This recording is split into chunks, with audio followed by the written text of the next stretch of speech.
페이코나 핑크 같은 플랫폼들은 사실 직접 대출해주는 게 아니라 중개 역할만 하는 경우가 많거든요. 그래서 예를 들어서 여러분이 페이코 앱에서 대출을 신청했다고 하더라도 실제로 돈을 빌려주는 곳은 우리은행이나 SC제일은행 또는 어떤 캐피탈 회사일 수가 있어요.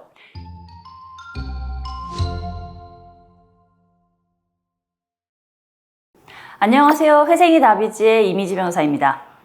요즘에 저희 사무실에 상담 오시는 분들 중에 정말 많은 분들이 이런 말씀을 하세요. 저는 은행 대출은 없고 토스하고 카카오뱅크에서만 빌렸는데 이것도 개인회생에 넣을 수 있나요? 라던가 페이코나 핑크 이런 앱으로 받은 대출도 회생 대상이 되는 건가요? 하고 궁금해하시는 분들이 정말 많아졌어요. 사실 예전에는 대출이라고 하면 시중은행이나 저축은행, 캐피탈 정도였는데 요즘에는 앱 같은 거 하나로 간편하게 대출을 받을 수 있는 플랫폼들이 너무 많아져서 이런 질문들이 자연스럽게 늘어나는 것 같더라고요. 그래서 오늘은 이런 핀테크 기반의 대출들이 개인회생 절차에서 어떻게 다뤄지는지, 실제로 회생 채권자 목록에 넣을 수 있는 채무인지, 그리고 주의해야 할 점은 무엇이 있는지 차근차근 말씀드려 보려고 합니다.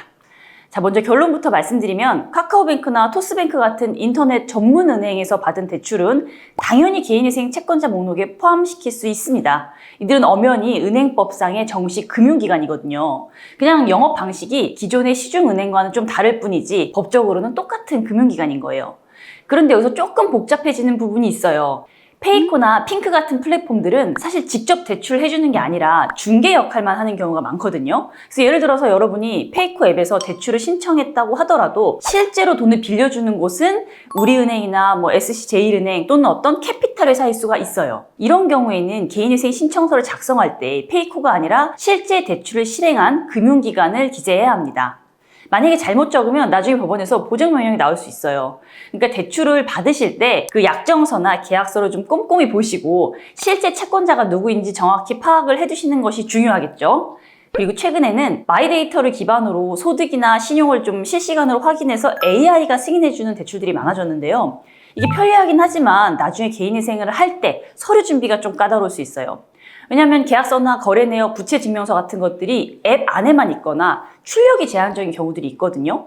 개인회생을 신청하려면 이런 서류들을 법원에 제출해야 되는데 앱에서만 확인할 수 있고 프린트가 안 되면 좀 제출이 어려울 수가 있겠죠. 그래서 혹시 이런 앱 기반의 대출을 가지고 계시다면 중요한 내용들은 미리 좀 스크린샷을 찍어두시거나 따로 저장을 해주시면 좋습니다.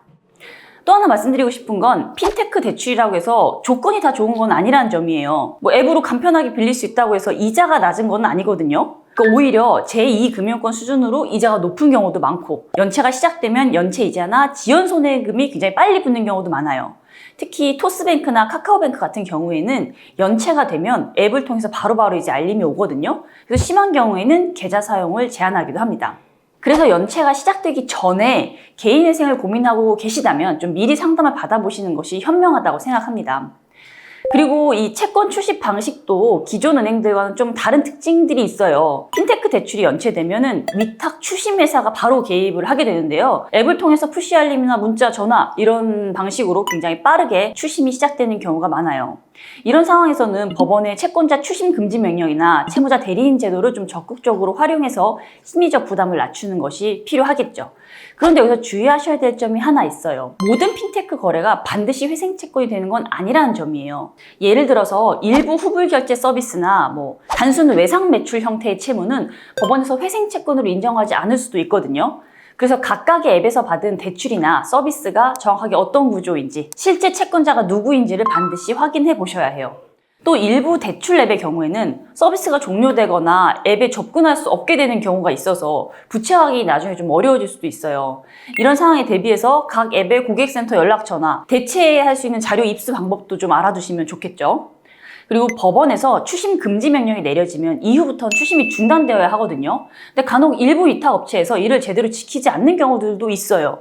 만약에 법원의 금지 명령 등이 떨어진 후에도 계속해서 불법 추심이 있다면 추가로 신고하거나 제재를 요청할 수 있다. 이것도 기억해 두시면 좋겠습니다. 정리해보면 카카오뱅크나 토스뱅크 같은 인터넷 전문 은행 대출은 당연히 개인회생 채권의 대상이 되고요. 페이코나 핑크 같은 플랫폼을 통한 대출도 실제 대출을 실행한 금융기관이 제도권이라면 회생 채권자 목록에 포함시킬 수가 있습니다. 다만 실제 채권자가 누구인지 정확하게 확인하는 것이 중요하고 앱에만 있는 서류들은 좀 미리 백업을 해두는 것이 필요하죠. 무엇보다 중요한 건 이런 핀테크 대출이라고 해서 특별히 다른 건 아니라는 점이에요. 결국 채무는 채무고 갚지 못하면 똑같이 연체가 되고 추심이 시작되거든요. 그래서 채무가 과중해졌다 이렇게 느끼신다면 플랫폼이 뭐든 상관없이 빨리 전문가와 상담해 보시는 것이 가장 현명한 선택이라고 생각합니다.